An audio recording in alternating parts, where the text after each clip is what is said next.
जतो को जोहा साथे सगुन दारा में पेयार मिटांग बितपोता वीडियो रे आतेन दोले हेज कना कलापातर अतु ना दो चाकुलिया सुर रे मेना आ नोडे गे नोंका बो सजाव का निया दा हो नोडे मिटा हाणुले बनाव कदा उले साब का उले गड का आ नोका बाहा को नेलोक कान तबना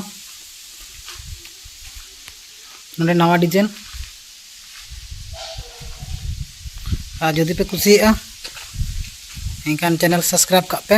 लाइक पे गाते को शेयर को तबन पे और दिन के नौका नौका बितपोताल अगुआ पे नवा नवा डिजाइन और नोडे मिट्टा मारा मेनाया और नोडे चैनल मेना अब चैनल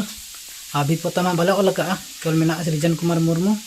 और मोबाइल नंबर 7735145774 और नवा नंबर है नौका डिजाइनिंग लगे कॉन्टेक्ट तवन पे